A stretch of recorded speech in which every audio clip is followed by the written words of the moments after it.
Hello, my name's Kate Hello. Valentine and I'm founder of Singing Mama's Choir, and here we are in the third of the series of Meet the Choir Composers with Anne Gregson. Hello Anne, Hello. nice to meet you.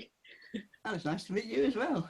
Anne is in Bradford on Avon, and Anne is a singer and a composer, and she's very kindly agreed for me to ask her some questions all about her work in the world of composing. So thank you for agreeing to come on and have a little chat with us, Anne. Oh, it's great. Can we just fire away straight away into the questions? Yeah. Excellent. Afterwards, after you've watched this interview, we'll make sure that there's lots of information that you can look up Anne and her projects and her work that she's got. So for now, Anne, let me ask you, can you remember the very first song you ever wrote? Yes, but you don't want to hear it because I was 11 at the time. Oh, tell me more. But I do remember, I remembered one thing about it. That was that I'd just seen The Sound of Music. And I'd also, a few years earlier, I'd seen South Pacific. And I came out of that, having enjoyed both films, thinking, I'm going to write a musical. And I went home, and of course I've been listening to pop songs, you can imagine, and this awful thing came out. It went, big oak tree in the wood, why don't you be good? And it was about carving names on a tree. Oh, it's wonderful. And I told my mother I'd written the song, and I remember it. I was nearly 12, and it was 1965, and I looked at recently because I was thinking about when that came out, and was it really the same year? And yes, Sound of Music came out in April 1965, and that ties up with it. Oh, wonderful. Oh, that was a beginning. And so 11-year-old little Anne, were you surrounded by music and singers in your family? Yes, my dad played the piano and my mother sang, and they taught me a few of the songs that she sang, things from the Messiah, that sort of thing. But also, in those days, you sang folk songs at school. I think these days most schools teach you to read music and play instruments, but in those days you just sang folk songs. So some good, some bad. But I've been fascinated by folk songs and folk music all my life, Right. and I know an awful lot about it. Right. Okay, well, we'll come on to that. Now, let me ask you, when you think about yourself writing that very first song, I mean, a great big smile came across your face when you talked about 11-year-old Anne writing that song. What do you feel when you think about little Anne writing that song, and when you remember that, you still remember the melody and the words to that song? What happens when you think of that? I think it was terribly childish. But it was the start of something, because at 12 years old, I was quite a prolific songwriter. Yes. But it was just shortly before songwriting became sort of fashionable. I think the Beatles were starting to write songs, and Bob Dylan came along a little bit later on. Right. So most people sang other people's songs. And who, when we talk about current day Anne and your composing, um, or Anne over history, who and what has inspired you with your writing? Folk music, I think, mostly. Yeah. Mm-hmm. In particular, any artists, any style of folk, any particular names? No, I don't think of folk in terms of who's singing it really, as the actual song.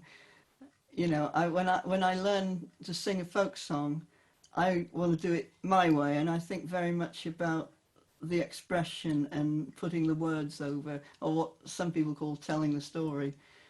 Uh-huh.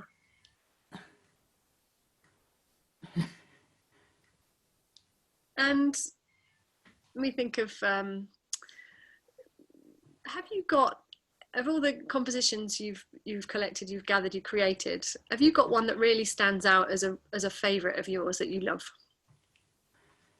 One or two. We're going to talk about my university experience later, aren't we? I wrote an opera when I was at university, and it was based on a mummers play, which, if you've not come across mummers plays, imagine sort of ancient folk street theatre, usually with George and the Dragon and things like that.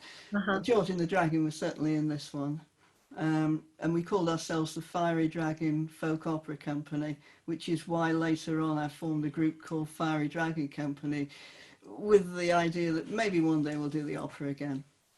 I must say, And there's one piece that I wrote that's a favourite of mine, which is very sort of classical and through composed, which is based on something I wrote at university, which wasn't terribly good at the time, but I sort of rewrote it, and everyone loves it, you know, and it's to the effect that a local little filmmaker who was making a film about Bradford in Bloom, Bradford on Avon in Bloom, used it as some of the background music in that a couple of years oh, ago. wonderful.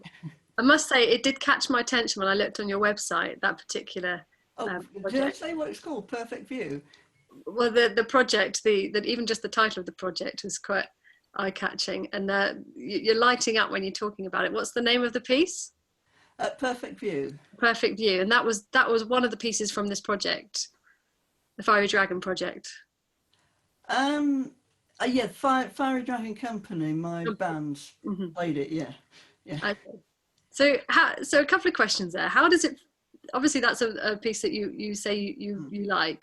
How does it feel when you hear it back? What's that like when you hear it back? Absolutely amazing. I think this feeling came when I wrote that opera, and I got a mixture of students and people from outside the university together in the university to start practicing it. And I could hear, before we actually started practicing, you know, while we were sort of gathering together, the people who'd already got there had got their music, and I could hear them playing these little bits of tunes that I'd written, and I thought, wow, that's my little bit of tune. And then when they all came together and played it, it sounded so wonderful. And I've been listening to it on the computer, of course, but when real instruments play, there's a lot more clarity. You hear each instrument much more clearly.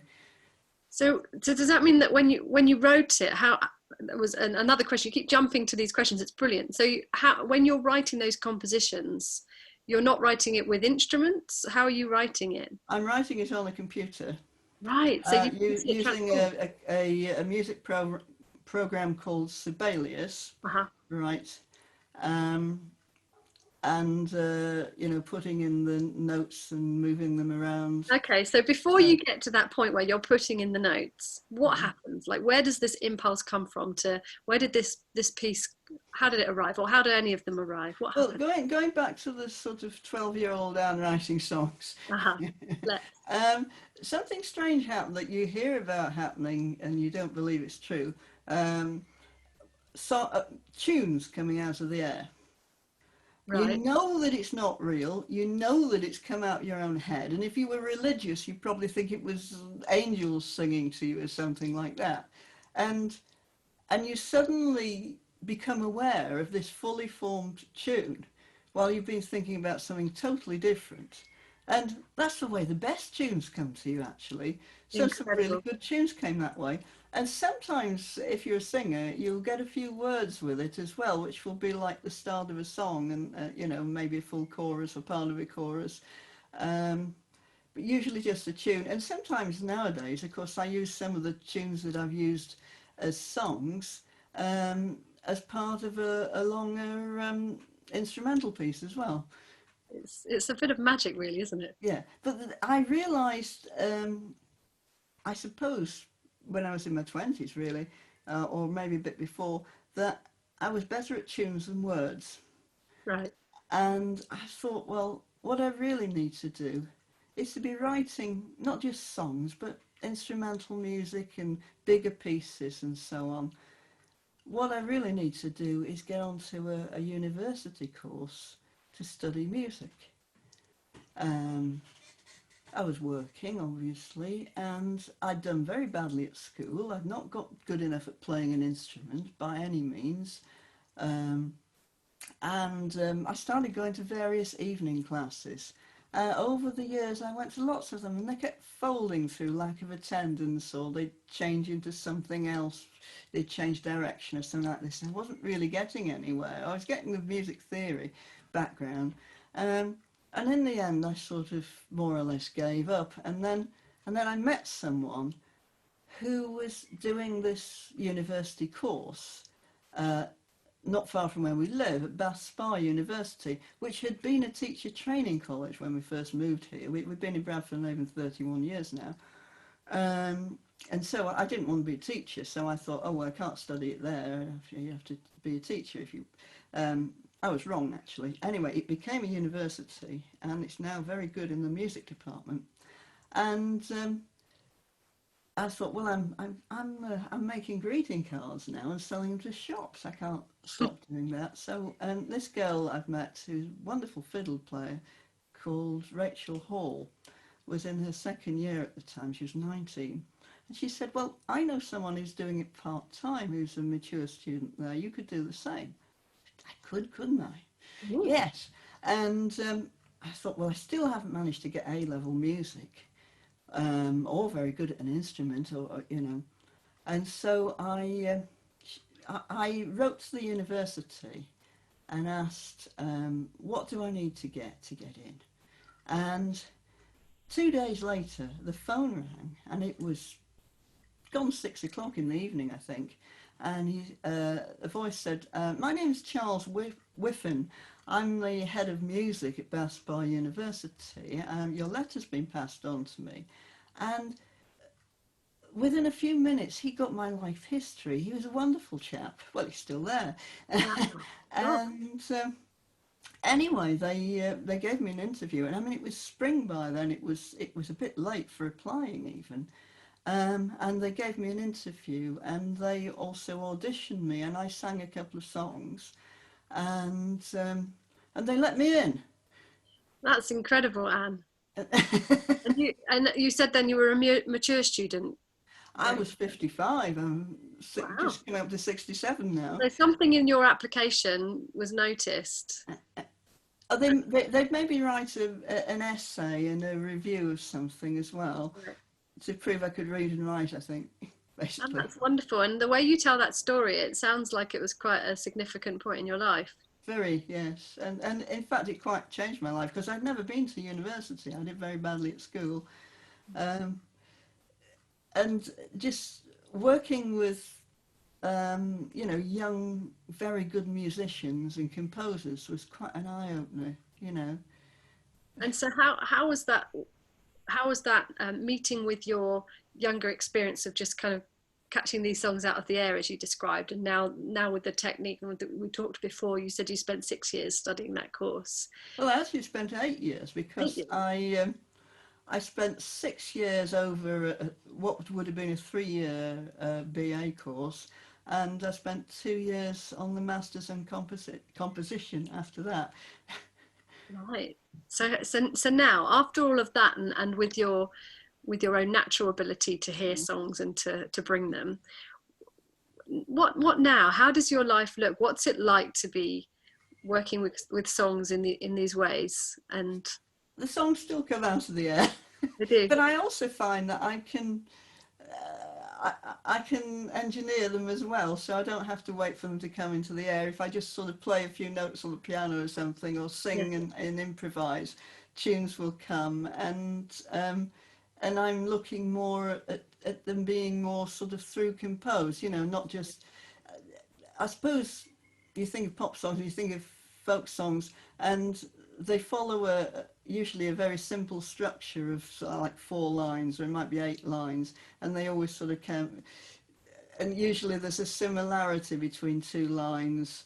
You know, the first line sort of asks a question, and then the next line finishes with an answer, and that sort of thing. And I'm trying to get myself a little bit away from that, but I'm finding myself going back to that again. And I must you know, be more experimental, really. But no matter how much you study composition, there's always big holes in it. I feel like I've only just scraped the surface.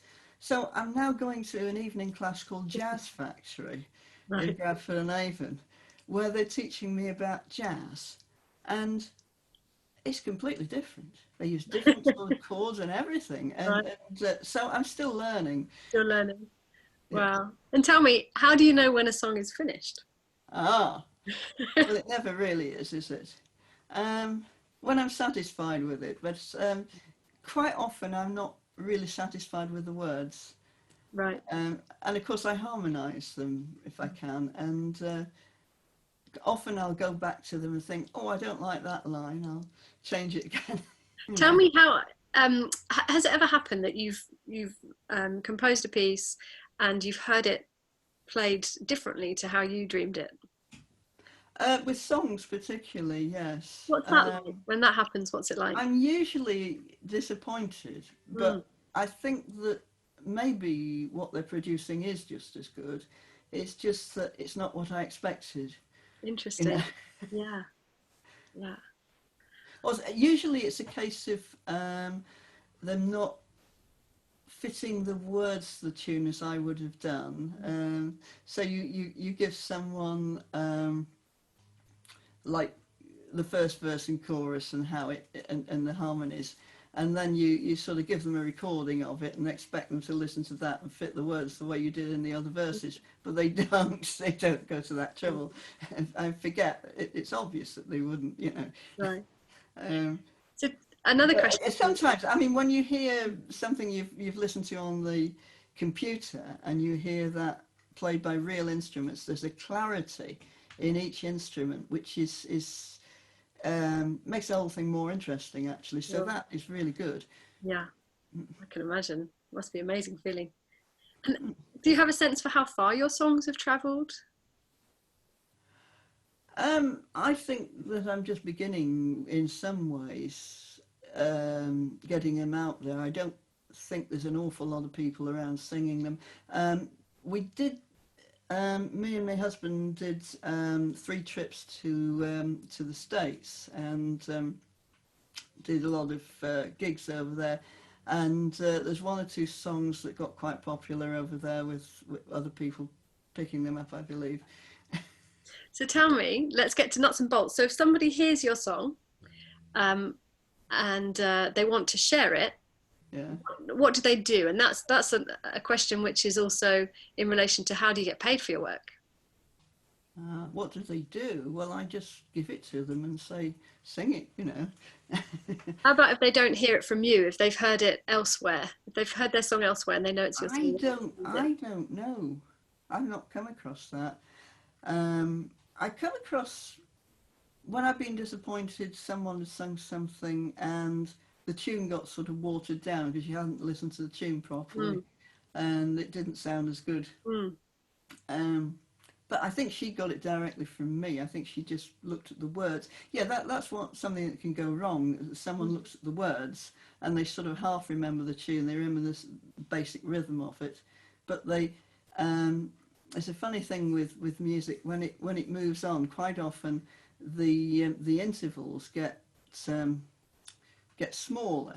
So when there's a jump, it doesn't jump as far, Interesting. and you know, and so it gets a little bit less interesting.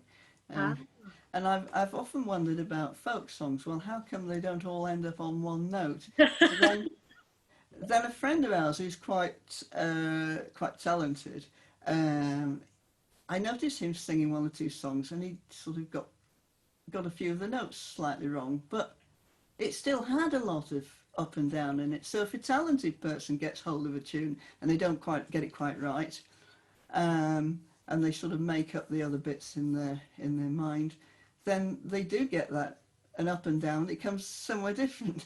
it could come back to you differently interesting. Yeah, that's differently interesting. Yeah, Okay, so more on how do you get paid for your work as a I don't. you don't. No, I'm getting a pension now. I don't care. The house is paid for. I'm getting a pension. I just I just want my music and my songs to get out there before I die, basically. You know. Right. Okay. Well, Anne, I'd love to share some links. You've got a website, haven't you? We have, yeah. And is that the only place to find your songs at the moment, your works? Well, I'm gradually putting them onto the Natural Voice Network website, but I've been putting them onto a place where it's only available to members. It's a members-only area. I've been putting more stuff onto YouTube recently. Now I've Okay. got we got various CDs. I did a CD many years ago solo, and we've been putting some bits of that onto YouTube. Obviously, with just pictures because there's no video with it.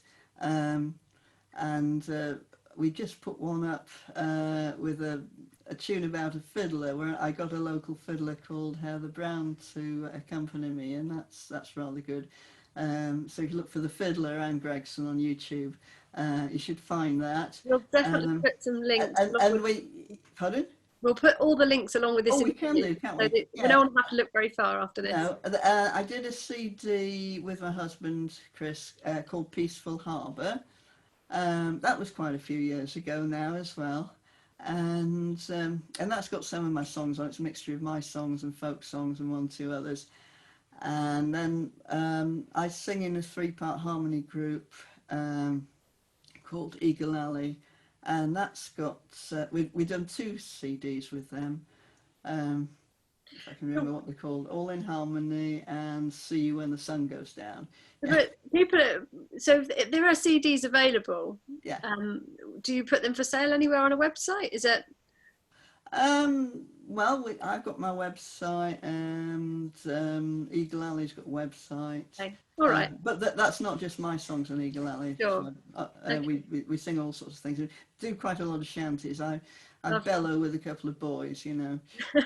Well, the other interesting thing that caught my attention before we recorded was that you said you'd be interested in writing for natural voice choirs. Yeah. Something that you'd be interested in doing. I was telling you a little story, wasn't I? Yes. Is that what you want? Go on. So I moved down to London from the north in 1975, and I went to a folk club in London, and I'd heard of someone called Frankie Armstrong. I'd heard people up north talking about her, and lo and behold, she got up in this folk club. She wasn't the guests. She just had gone to the folk club as her local club, you know. And she said she's starting this workshop for people to get more sort of power into their voices, sing louder. And I was thinking, yes, I've been thinking recently I could do with a bit more power in my voice if I'm singing in the front of a folk club to get it nice and loud at the back of the room. So I went along to this, and I don't think it was the first time. It was certainly, it only just started. It might have been the second or third week of this workshop in the top of a pub with a drunken landlord. And the first thing she told us to do was to shout "Hey!" at the top of our voices. Only, sorry, louder than longer than that, you know. Yeah. Really loud as we could. And that got us singing in the chest voice and really, what's the word I want? Resonating, projecting, yeah, really projecting. And we also sang a few Eastern European mountain hollers and things like that, which really utilise the chest voice, and you've got a really clear, loud sound out. And I think that might have been like the beginnings of what led to the Natural Voice Network, because I knew, I'd heard that Frankie had been trying to get some more power into her voice, and that was her leading us and singing Eastern European songs. How wonderful. So I think that might have been the spark of what led to it. And 45 years later, she's still doing it. She's still going. Yeah. I attended a workshop with her in January. Similar kind of thing. All right. Yeah. Incredible. Yeah. Okay, Anne. So if anyone's watching this and they think that they might have maybe some words that they'd like a song written about, might they contact you? They could do, yes. Yeah. Yeah. Okay. Well, there you go. Let's see if anything comes in. We were talking about the songwriting process. I used to always start with the tune. Yes. But later on, especially when I did the opera, and also I've taken a few poems this way, I've actually listened to the rise and fall of the voice, thought about how you would say the words, and the rise and fall of the voice. And if you follow that, it's a lot more melodic than you think, and you can just sort of make it more melodic and turn it into melody, and lovely melodies can form that way. And so in my opera, apart from the sort of arias, I found that what would be recitative in a normal opera, mine was sort of more melodic, you know. Right. And what, and just thinking about your accent. So, Oh. no, it's wonderful. And I'm thinking that as soon as you started to speak, then I kept thinking of Welsh accents and how that sounds to me like melody already. No. No, I was brought up in the northwest, mostly in Morecambe, but I moved down to London in 1975 and lived there for 10 years, 4 years in Reading, 31 years in Bradford and Avon. It's the most wonderful place in the world. it is. I can agree with you on that. Absolutely. So, Yeah. as a final message, Anne, is there anything that you might like to say to someone who's wants to write, has already begun, or is coming up against blocks? Is there any sort of message you'd like to give? Because you're pretty experienced. Any message? Um, if you're thinking, well, a tune just isn't coming, just try improvising. Or take some words and say them in an expressive way and see how the rise and fall of the voice um, forms melodies. Um, ah, and are we talking about arranging or just writing tunes? And Anything you if you're no any good at words, get someone else to write them. that's a really good tip. It's a really good tip. But anything you like, any words of encouragement, because I've been watching you smiling, talking about this work. It's clearly a love for you, and there came a life-changing point for you when you really began to immerse in this work. So anything that would inspire, really. Yeah, and if you want to go to university and study music, it's never too late. That's great. Amazing. Well, Anne, thank you so much for this chat, this conversation. It's been lovely to get to know you. And it's definitely inspired me to go onto your website and have a really good look and have a listen in particular, because you've got some Right. sound files on there, haven't you?